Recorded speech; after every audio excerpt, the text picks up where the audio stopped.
In the spring of 1971, a brutal military crackdown in East Pakistan forced over 9 million people to flee their homes and cross over the border into India.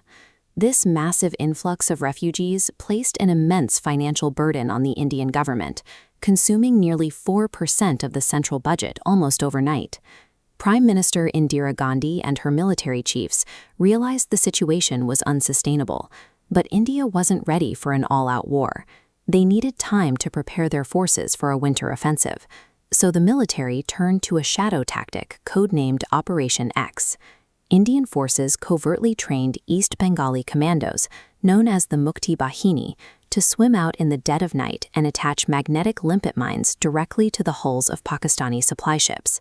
With resources draining by the day and an official declaration of war months away, India relied entirely on these guerrilla tactics to quietly dismantle Pakistan's maritime supply lines. Pakistan's leadership saw their supply vessels disappearing in fiery explosions and realized the sea route was slipping from their control. To regain the upper hand, they needed to eliminate India's most powerful naval asset, the aircraft carrier INS Vikrant. To execute this strike, they deployed the PNS Ghazi. Originally an American vessel, the Ghazi was Pakistan's only long-range submarine, capable of traveling the 2,200 nautical miles required to hunt the Indian carrier in the Bay of Bengal. The Vikrant was essentially a floating airbase, carrying over 24 fighter jets. If the Ghazi managed to sink it, India would instantly lose its ability to enforce a naval blockade. The trajectory of the entire conflict narrowed down to a high-stakes hunt, a stealth submarine stalking an aircraft carrier, with control of the sea hanging in the balance. Knowing the Ghazi was on its way, the Indian Navy moved the Vikrant far away from the mainland. They anchored it at a highly classified, uninhabited location in the Andaman Islands, codenamed Port X-Ray. But hiding the carrier wasn't enough. They needed to control exactly where the submarine was looking. Vice Admiral N. Krishnan devised a plan to convince Pakistan that the Vikrant was actually stationed at the heavily fortified mainland port of Visakhapatnam. To sell the lie, the Navy began broadcasting basic, unencrypted radio traffic explicitly stating the Vikrant was arriving. Then they flooded local suppliers with enormous bulk orders for meat and vegetables. Local Pakistani informants operating around the port noticed this sudden frenzy of food procurement. Assuming an entire aircraft carrier crew was about to dock, they immediately relayed the intelligence back to naval headquarters, which then transmitted new coordinates to the Ghazi. A 20,000-ton warship was effectively shielded from an underwater assassin through the tactical weaponization of routine grocery logistics. Following the false intelligence, the Ghazi arrived outside Visakhapatnam under the cover of complete darkness. Unable to enter the shallow inner harbor, the crew began laying underwater magnetic mines at the main entrance, waiting for the carrier to appear. While planting their second mine, the crew spotted a large shape approaching on their periscope.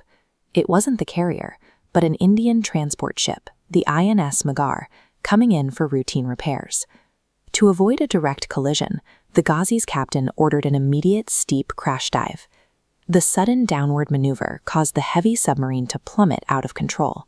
It struck the ocean floor violently, embedding its nose in the mud and severely misaligning its forward torpedo tubes. Pakistan's most lethal naval asset was now completely immobilized. Blind, unable to communicate, and trapped with a live, highly volatile payload. Meanwhile, the Indian Navy dispatched the INS Rajput, an aging World War II-era destroyer scheduled for decommissioning. They ordered it to sail out of the harbor with its radio signals at maximum volume, acting as a noisy, disposable decoy. As the Rajput navigated the exit channel near midnight, its sonar operators detected distinct pressure disturbances and vibrations right below them. It was the sound of the trapped Ghazi desperately trying to free itself from the seabed. The Rajput's captain ordered the immediate release of 2 heavy depth charges directly over the coordinates. The immense concussive force from the blasts triggered the damaged torpedoes still sitting inside the Ghazi's tubes.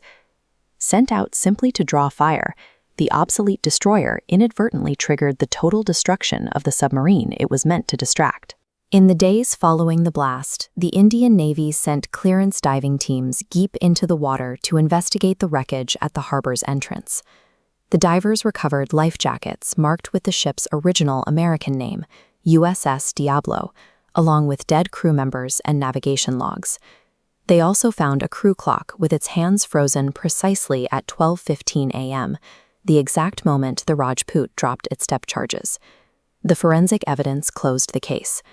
The Visakhapatnam trap had successfully eliminated the sole underwater threat to India's naval operations. With the Ghazi permanently neutralized, the INS Vikrant emerged from Port X-Ray completely unharmed. It sailed into the Bay of Bengal and launched a devastating, uncontested blockade of the coast. Cut off from any sea reinforcements, the military apparatus in East Pakistan rapidly collapsed. Just weeks later, over 90,000 troops surrendered in what became the largest capitulation since World War II. An operation built heavily around misdirection, manipulated military intelligence, and bulk produce orders successfully dismantled an entire naval strategy, directly clearing the path for the